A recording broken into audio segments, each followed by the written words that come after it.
오늘 이 주일 아침에 저들에게 주시는 하나님의 말씀을 같이 나누겠습니다. 요한복음 16장 28절에서 33절 말씀입니다. 요한복음 16장 28절에서 33절 말씀을 공독에 올리겠습니다. 하나님의 말씀입니다. 잘 경청하시기 바랍니다. 내가 아버지에게서 나와 세상에 왔고 다시 세상을 떠나 아버지께로 가노라 하시니 제자들이 말하되 지금은 밝히 말씀하시고 아무 비유로도 하지 아니하시니 우리가 지금에야 주께서 모든 것을 아시고 또 사람의 물음을 기다리시지 않는 줄 아나이다. 이로써 하나님께로부터 나오심을 우리가 믿사옵나이다. 예수께서 대답하시되 이제는 너희가 믿느냐? 보라, 너희가 다 각각 제 것으로 흩어지고 나를 혼자 둘 때가 오나니 벌써 왔도다. 그러나 내가 혼자 있는 것이 아니라 아버지께서 나와 함께 계시니라. 이것을 너희에게 이르는 것은 너희로 내 안에서 평안을 누리게 하려 함이라. 세상에서는 너희가 환난을 당하나 담대하라. 내가 세상을 이기었노라. 아멘. 오늘은 온라인 예배로 예배를 드리는 관계로 우리 호산나 찬양대에 또 귀한 찬양을 들을 수 없게 되었습니다. 바로 말씀으로 들어가겠습니다. 사랑하는 성도 여러분, 한 주간 평안하셨습니까? 이 인사가 항상 건네는 의례적인 인사이었습니다만 여느 때와는 다르게 절박하게 느껴지는 것은 요즘 우리가 살아가는 이 시대가 말 그대로 하루 동안 무슨 일이 일어났는지 알 수 없는 그러한 때이기 때문입니다. 코로나 팬데믹이 우리의 삶의 모습을 참 많이 바꾸어 놓고 있습니다. 오늘 전 참 낯선 풍경을 접하고 있습니다. 주일이면 옹기종기 모여 앉아 계시는 성도님들을 바라보며 이 강단에서 예배를 인도했는데 오늘은 아무도 없는 텅 빈 회중석을 보며 예배를 인도하고 말씀을 전하려고 하니 기분이 참 묘합니다. 그리고 지금 이때가 예배도 같이 모여 드릴 수 없는 비상시국임을 다시 한번 절감하게 됩니다. 소위 사회적 거리두기, 소셜 디스턴싱의 일환이지만 이렇게 사람들을 마음대로 만날 수 없고 또 함께 모일 수도 없으니 고립감의 고통이 더해가는 것 같습니다. 그래서 요즘은 코로나 블루라는 말이 유행하고 있습니다. 고립감과 외로움으로 인해 생기는 우울증을 지칭하는 말이죠.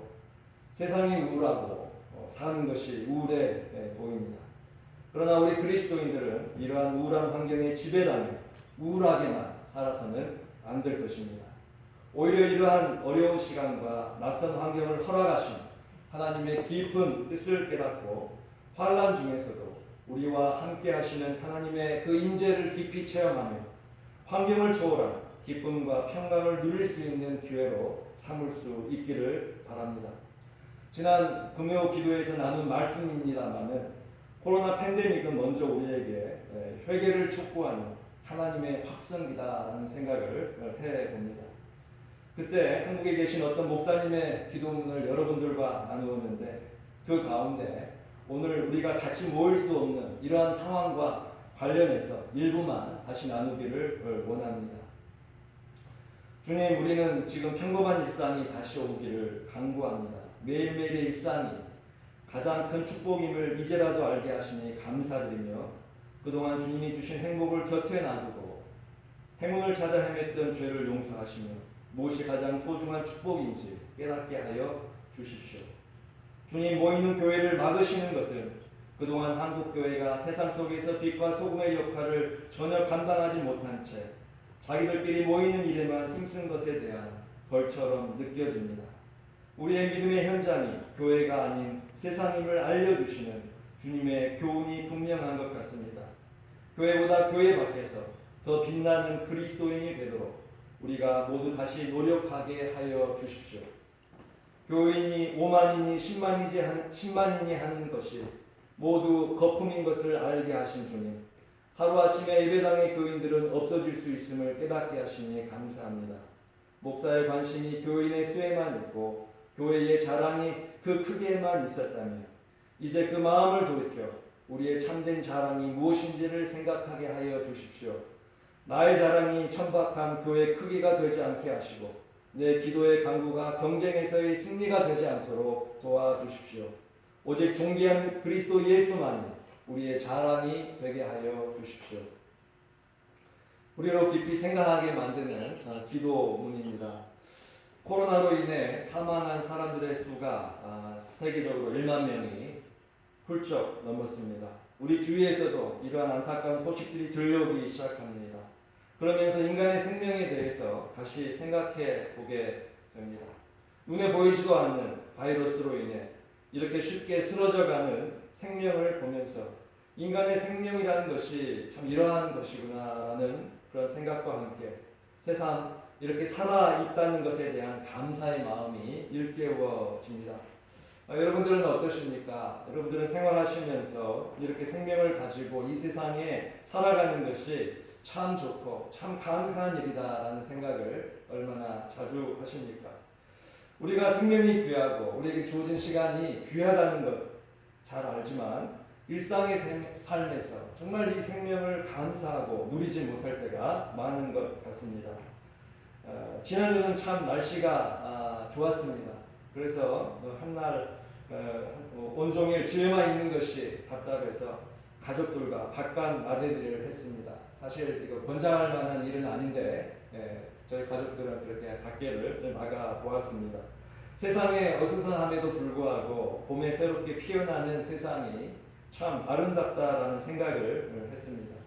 맑은 파란 하늘에 신선한 바람이 불고 곳곳에 풍기는 봄의 기운을 느끼면서 살아서 이런 아름다움을 보고 느낄 수 있다는 것이 참 감사하고 행복하게 느껴졌습니다.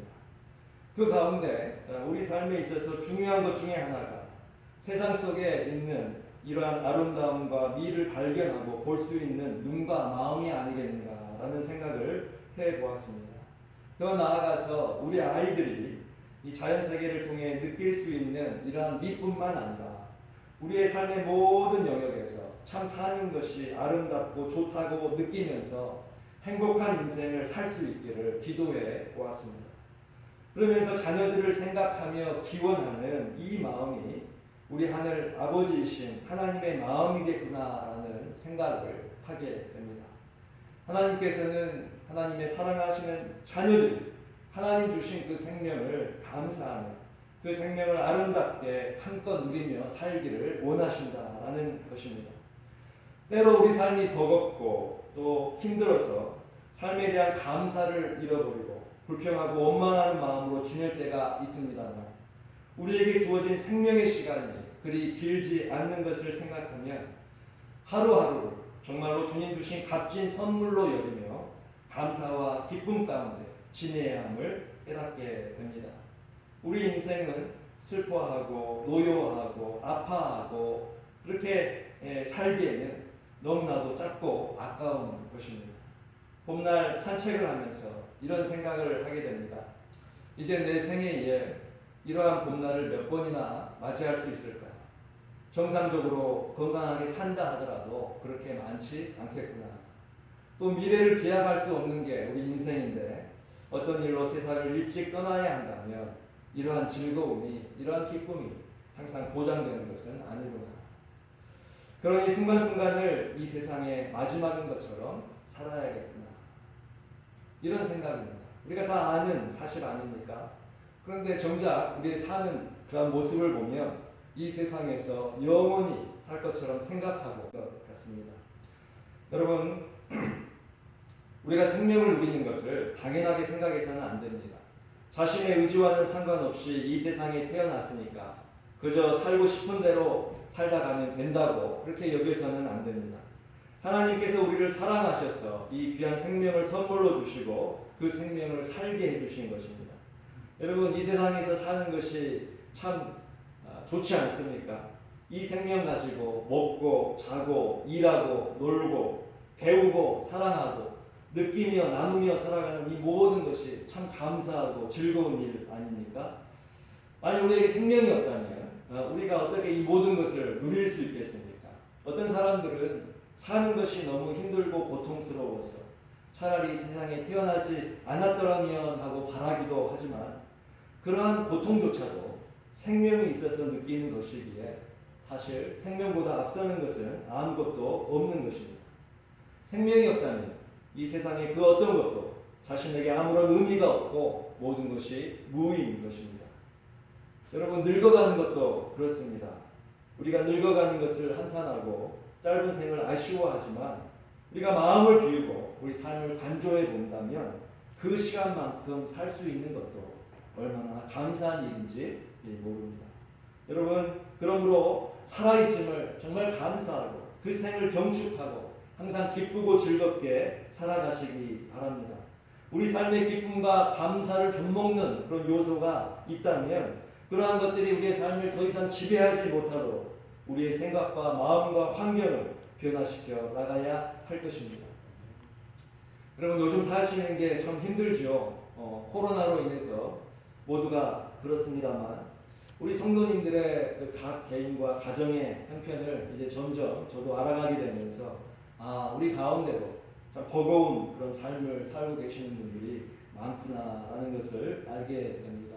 많은 우리 성도님들이 건강의 문제로 참 힘들어 하십니다. 또 자녀의 문제도 있습니다. 그리고 이제 앞으로의 삶의 방향을 어떻게 정해야 할지 그렇게 진로의 문제로 기도하고 계시는 가정도 있습니다. 하나님께서 우리의 삶에 이렇게 고난과 기도의 제목을 주시는 이유는 회개와 연단과 또 궁극적으로는 멸류관을 위한 것임을 우리가 압니다만 그럼에도 불구하고 고난의 상황에 처해 있는 성도님들은 참 괴롭고 힘이 듭니다. 우리가 알고 믿는 대로 어느 고난도 담대하게 극복하고 나아가고 싶지만 그렇게 마음대로 되어지지 않는 것이 우리의 연약한 본성인지라 고난 앞에서 쉽게 낙담하고 믿음의 능력을 발휘하지 못할 때가 많은 것 같습니다. 그러나 오늘 예수님께서 우리에게 주시는 말씀을 통하여서 다시 한번 믿음의 능력을 회복하시고 삶의 용기와 희망을 갖고 나아갈 수 있기를 축원합니다. 오늘 본문의 33절 말씀을 보면 예수님께서 제자들에게 이렇게 말씀하십니다. 이것을 너희에게 이르는 것은 너희로 내 안에서 평안을 누리게 하려 함이라. 세상에서는 너희가 환난을 당하나 담대하라. 내가 세상을 이기었노라. 이제 예수님께서는 십자가의 죽음을 앞두고 제자들과 마지막으로 깊은 대화를 나누고 계셨습니다. 요한이 묘사하는 그때의 정황을 보면 예수님은 제자들과 마지막 만찬을 나누시고 그 식사 중에 일어나셔서 제자들의 발을 씻겨 주시지요. 또한 가룟 유다의 배신을 아시고 그가 예수님을 파는 그 일을 행하기 위하여 떠나가는 것도 지켜보십니다. 그리고 이제 제자들에게 아버지께로 내가 가야 한다라고 말씀하셨을 때 베드로는 자기의 목숨까지도 바쳐 주님을 따르겠다고 했지만 예수님께서는 내가 나를 3번 부인하게 될 것이다 라고 말씀하십니다. 이런 상황에서 제자들은 참 불안했죠. 무언가 그들의 삶에 큰 변화가 일어나겠구나라는 것을 감지했습니다. 예수님께서 자꾸 어디론가 가신다고 하시는데 그 말씀이 무슨 말인지도 모르겠고 그들의 마음에 참 예수님이 떠나신다는 것이 두렵게 느껴졌습니다. 이 가운데 주님께서는 그들에게 힘과 위로와 소망을 주시는 말씀으로 그들을 세우시는 것을 볼 수 있습니다. 여러분들이 요한복음 14장에서 시작되어서 16장으로 마무리되는 그 예수님의 마지막 강화를 읽고 묵상하시면 참 큰 은혜와 위로가 될 것입니다. 특별히 이 사순절을 우리가 이렇게 보내면서 예수님의 그 마지막 저희들에게 하셨던 말씀을 우리가 깊이 묵상하고 지내시면 참 좋겠습니다. 예수님께서는 두려워하며 불안에 떠는 제자들에게 이렇게 말씀하셨습니다. 요한복음 14장 1절에 보면 먼저 너희는 마음에 근심하지 말라. 하나님을 믿으니 또 나를 믿으라 하시면서 주님께서 제자들을 위해 거처를 예비하러 가시는데 그 거처가 예비되면 그들을 부르러 다시 오시겠다 이렇게 하십니다. 여러분 참 위로가 되는 말씀 아니겠습니까? 또한 그동안 예수님을 대신해서 또 보혜사 성령을 보내시고 성령님께서 그들을 진리의 길로 인도하시고 그들을 보호하며 함께 동행해 주시겠다라는 약속도 주십니다. 예수님께서 비록 제자들과 함께 계시지 않지만, 육신적으로는 계시지 않지만 보혜사 성령을 보내셔서 그들과 함께 하시겠다는 그러한 말씀입니다. 또한 그뿐만이 아닙니다. 주님 안에 거하고 주님 주신 사랑의 계명을 실천하며 사는 자들에게는 무엇이든 구하는 대로 응답해 주시겠다라는 놀라운 그런 축복을 선포하십니다. 그리고 지금은 그들이 잠시 근심하겠지만 결국 아무도 빼앗을 수 없는 지극한 기쁨을 누리게 될 것을 확언하십니다. 이러한 내용들이 요한복음 14장에서 16장에 걸친 예수님의 마지막 강화 가운데 들어 있습니다. 그러나 제자들은요, 그 당시에 예수님의 말씀을 제대로 이해하지 못했습니다. 예수님이 자신들은 도통 알아들을 수 없는 말만 하신다라고 생각했습니다.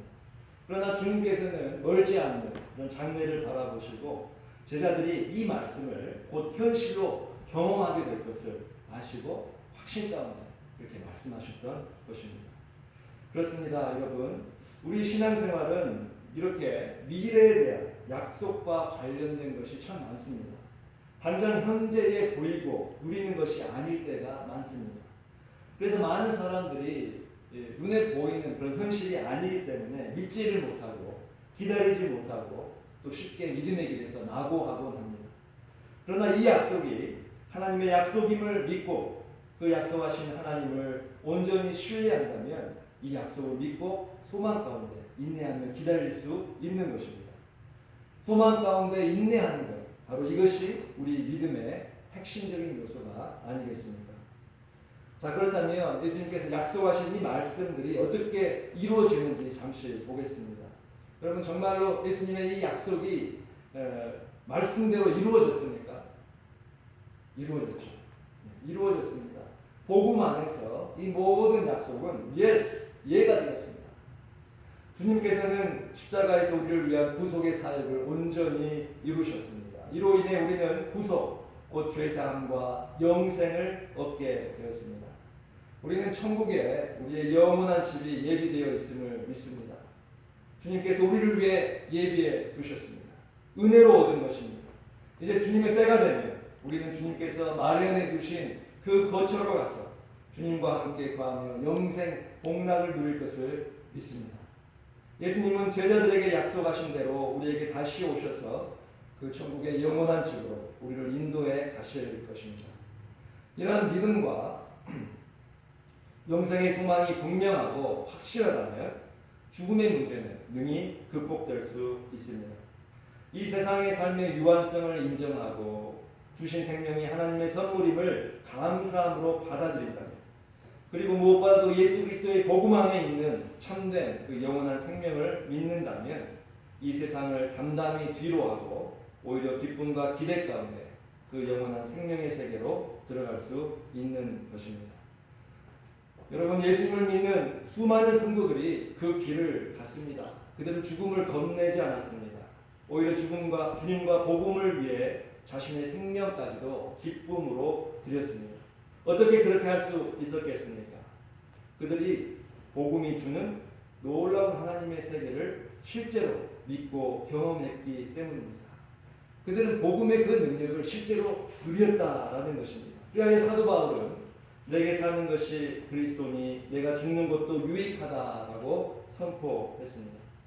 이 말은 사도 바울의 어떤 믿음의 과시도 아니고 만영도 아닙니다.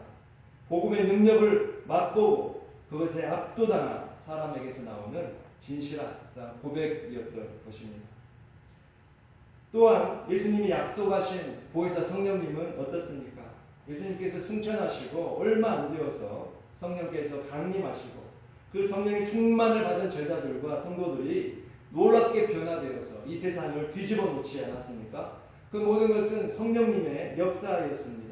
성령님께서 그들을 도우시고 가르치시고 그 안에서 역사하셔서 놀라운 하나님의 역사를 이루어 가시는 것입니다. 주님께서는 약속하신 대로 성령님을 우리 가운데 보내셔서 보혜사 곧 우리를 옆에서 돕고 동행하게 해 주셨습니다. 그래서 저와 여러분들이 우리의 삶에서 정말 성령님의 이 임재를 느끼고 그 도우심을 힘입어 오늘도 이렇게 살아가고 있는 것 아니겠습니까? 그리고 주님과 온전한 연합을 이루고 주님의 사랑의 계명을 실천하며 살아갈 때에 구하는 대로 모든 것을 공급하여 주시겠다는 주님의 약속은 어떻게 이루어졌습니까? 이 약속 역시 얼마나 많은 하나님의 사람들의 삶 가운데 놀랍게 이루어졌는지 우리가 다 헤아릴 수 없습니다. 온전히 주님께서 내 안에 또 내가 주님 안에 거하는 그러한 연합의 삶 가운데 나타나는 놀라운 하나님의 능력은 말로 다 표현할 수 없는 것입니다. 어떤 분들은 그렇게 말씀하시는 것을 듣습니다. 내 삶에는 이런 기도의 능력이 나타나지 않습니다. 아무리 기도해도 기도가 잘 응답되지 않습니다. 그런데 만약에 그러하신 분들은 오늘 이 말씀의 전제를 한번 생각해 보시기를 원합니다. 우리가 구하는 대로 하나님께서 주시겠다라고 하시는 그 약속은요, 우리가 주님과 온전히 연합할 때, 주님께서 내 안에 계시고 내가 주님과 온전히 연합할 때 이루어지는 그러한 역사입니다. 정말 우리가 이 연합의 일에, 주님과 연합하는 그 일에 온전히 힘쓰고 나아갈 때에 그 가운데 우리의 기도는 놀랍게 응답될 것입니다.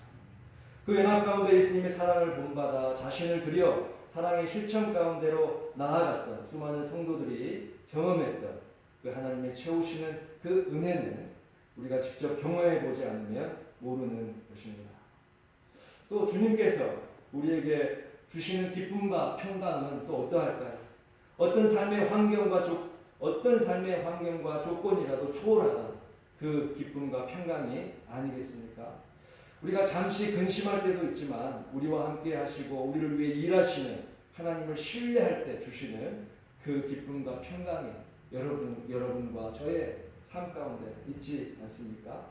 자, 이렇다고 본다면 예수님께서 제자들에게 약속하신 요한복음 14장에서 16장에 나오는 그 모든 약속의 말씀들은 다 이루어진 것입니다.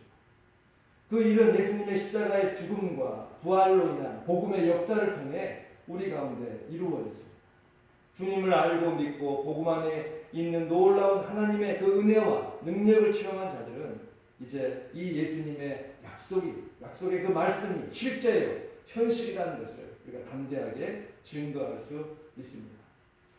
이제 마지막으로 우리가 사는 이 시대 가운데서도 그 복음의 능력을 자신의 삶을 들여 아름답고 강력하게 증거했던 한 분을 소개하고자 합니다. 유석경 전도사님이라는 분입니다. 제가 여러분들과 같이 이렇게 모여서 예배드렸다면 영상으로 잠시 이렇게 보기를 원했는데 지금 그것이 조금 어려울 것 같습니다. 그래서 여러분들에게 미리 그 영상을 보내드렸는데 보신 분들은 더 잘 이해가 되실 것이라 생각합니다. 이 유석경 전도사님은 서울대 불문과를 졸업하고 그 사법고시를 준비하다가 아버님의 갑작스런 이제 소천으로 인한 충격과 그런 슬픔에서 빠져나오기 위해 이제 강사 일을 시작합니다. 그리고 한 10년간 아이들을 지도했다고 합니다. 그런데 2010년도에 미국 전도 세미나 참석을 계기로 해서 선교사로 헌신하게 됩니다. 그리고 직장을 정리하고 미국에서 이제 신학교에 들어가 공부를 하시죠. 그리고 졸업을 한 학기 남겨두고 그 전도사 인턴 과정을 위해 한국으로 다시 귀국해서 지구촌 교회에서 일을 이렇게 시작했는데 그 주에 바로 일을 시작하자마자 그 주에 직장암 말기 판정을 받게 됩니다. 수술을 해도 길어야 1년이라는 의사의 선고에 그 전도사님은 내가 수술이나 또 항암 치료를 하면서 시간을 보내기보다는 이 남은 시간에 내 생명, 이 남은 시간에 한 명이라도 더 복음을 전해서 그 영혼을 주님께 인도해야 되겠다라고 살기로 결심합니다. 그래서요 그렇게 자신의 그런 간절한 그런 마음과 결심을 주님께 드렸을 때 주님께서요 그분을 놀랍게 사용하시기 시작합니다. 전국 각지에서 집회 요청이 이어지고 그분은 그런 아픈 몸을 이끌고 전국을 다니면서 예수님의 그 복음을 전합니다. 하루에 30번이 넘게 화장실을 가야 했고 또 매일 살과 피가 장에서 떨어져 나가는 고통, 잠도 잘 수 없고 가끔 숨도 제대로 쉬질 만큼의 그런 고통스러운 상황에서도 그를 사랑하시는 그런 성령님의 도움으로 죽기 전까지 그 생명의 복음을 전할 수 있었습니다. 극심한 통증에도 요청이 오는 곳마다 모든 부르는 곳에 가서 복음을 전했습니다. 이런 가운데에 주님의 은혜와 성령의 능력으로 의사는 1년밖에 살지 못할 것이다 이렇게 말을 했는데 3년 동안 생존하면서 정말 기쁨과 소망과 능력이 하나님의 능력이 넘치는 그런 삶을 살았습니다. 그러다가 2016년 3월 1일 자신의 집으로 찾아온 성도들에게 마지막 힘을 다해서 고난 중에서도 기뻐하라는 메시지를 전하고 사흘 뒤에 이 땅에 육신을 벗고 영원한 아버지의 품에 안기게 됩니다. 이분이요 그 남긴 그러한 그 말이 있습니다. 복음을 전하다가 이제 죽음이 임박해 왔을 때 그 당시 모였던 사람들이 전했던 그런 말인데 참 의미심장합니다. 한번 들어보시길 바랍니다. 많은 분들이 나보다 하나님을 원망하냐고 했지만 저는 한 번도 하나님을 원망하지 않았습니다. 많은 사람들이 왜 도대체 너에게 이런 일이 일어났느냐 물어보았지만 저는 하나님께 왜? 라는 질문을 하지 않았습니다. 그 이유는 저는 하나님을 이해하는 것이 아니라 신뢰하기 때문입니다. 또한 하나님께서는 나를 나보다 더 잘 아시고 나의 필요를 더 잘 아시고 또 나에게 가장 좋은 것을 주신다는 것을 확신했기 때문입니다. 저는 이 고통의 시간을 통해서 복음의 놀라운 능력을 깨달은 것이 큰 축복이라 생각합니다. 이 죽음의 문턱에서 느끼는 이 평안, 이 행복, 그것을 경험하면서 저는 더욱더 정말 이 세상에서 복음만큼 좋은 것은 없구나라는 확신에 이르게 되었습니다. 어떻게 사람이 곧 죽는다, 그것도 아주 비참하게 고통스럽게 죽는다, 그런 이야기를 듣고도 이렇게 행복하고 이렇게 평안할 수 있을까? 제 자신을 보면서 저는 이 복음의 능력에 대해서 감탄하게 되었습니다. 저는 죽음에 대한 두려움이 전혀 없습니다. 죽게 되었지만 육신의 고통이 있지만 이제 죽어서 나를 위해 죽어주신 예수님을 드디어 만나고 또 그분과 함께 살게 될 것이라는 기대와 흥분이 있습니다. 힘들어도 예수 그리스도 때문에, 기뻐도 예수 그리스도 때문에, 힘들어도 예수 그리스도 때문에 기쁘고 힘들어도 예수 그리스도 때문에 행복하고 힘들어도 예수 그리스도 때문에 감사합니다. 이것이 어떻게 가능합니까? 바로 우리가 믿는 복음 때문입니다. 그 유석경 전도사님의 삶을 보면 예수님께서 제자들에게 말씀하신 모든 약속들이 그분 삶의 실제가 되어서 그 삶에 역사하는 것을 보게 됩니다. 이 전도사님은 분명한 구원의 확신과 또 천국 영생의 소망을 가지고 살았습니다. 그리고 성령께서 그의 삶에 놀랍게 역사함으로 짧은 생애, 그것도 암투병의 극한 상황을 감내해야 하는 삶이었음에도 불구하고 그를 통해서 놀라운 그러한 전도의 역사를 이루신 것을 보게 됩니다. 그리고 전도사님은 죽을 때까지 온전히 주님과 연합하는 삶 가운데 하나님의 사랑을 끝까지 전하고 베풀었습니다. 그리고 전도사님에게는 죽음의 공포도 어찌할 수 없는 하나님 주시는 담대함과 평안과 기쁨이 있었습니다. 바로 이것입니다. 바로 이것이 주님께서 말씀하신 복음의 능력인 것입니다. 주님께서는 두려움과 혼란 가운데 있었던 제자들에게 말씀하신 것 같이 오늘 저와 여러분들에게도 말씀하여 주십니다. 세상에서는 너희가 환난을 당하나 담대하라, 내가 세상을 이기었노라. 주님께서 아직 십자가를 지시기 전이셨지만 주님께서는 이미 십자가의 죽음과 부활을 통해 어둠과 죽음의 권세에 대한 승리를 이렇게 선포하셨습니다. 이 승리는 죄에 대한, 사단에 대한, 또 어둠의 권세에 대한, 그리고 이 세상에 대한 승리였습니다. 이제 주님께서는 주님께서 이루신 그 승리를 우리에게 주시기를 원하십니다. 아니 이미 주셨습니다. 주님의 십자가 보혈의 능력과 그 부활의 능력을 믿는 자들은 세상의 어떤 환난도 능히 이기고 극복할 수 있는 것입니다. 그 능력은 우리 자신이 만들어낸 것이 아닙니다. 오직 예수님께서 그 십자가의 복음을 통해 우리 가운데 이루시고 우리 안에서 행하시는 그 능력인 것입니다. 여러분 이제 눈을 들어 십자가를 바라보십시오. 그리고 그 십자가에서 말씀하시는 주님의 음성에 귀를 기울이십시오. 여러분이 삶에서 경험하고 있는 고난과 환난이 무엇이라 할지라도 우리는 우리를 죽기까지 사랑하신 하나님의 아들 예수 그리스도를 힘입어 극복하고 승리할 수 있습니다. 이것이 바로 복음의 능력입니다. 세상에서는 너희가 환난을 당하나 담대하라. 내가 세상을 이겨노라. 같이 기도하시겠습니다. 주님, 저희들이 여러 가지 또 상황 가운데 또 혼란스럽고 또 환난 가운데 처해 있지만 오늘 주신 말씀을 통하여서 다시 한번 위로와 힘을 얻습니다. 세상에서는 너희가 환난을 당하나 담대하라. 내가 세상을 이기었노라. 십자가상에서 이루신 그 놀라운 복음의 이 능력이 저들의 삶 가운데 온전히 임하게 하여 주시옵소서. 그래야 우리를 위협하는 이 코로나를 이기고 또 우리의 삶의 많은 질곡들을 능히 이기고 그 가운데서도 기쁨과 감사를 잃지 아니하고 평안 가운데 주님께 영광 돌리며 살아가는 저희들의 삶으로 역사하여 주시옵소서. 주님의 그 복음의 능력이 우리의 삶 가운데, 우리의 가정 가운데, 그리고 우리 주님의 사랑하시는 이 교회 공동체 가운데 놀랍게 나타날 수 있도록 주여 축복하여 주시옵소서. 감사드리며 예수님 이름으로 기도하옵나이다. 아멘.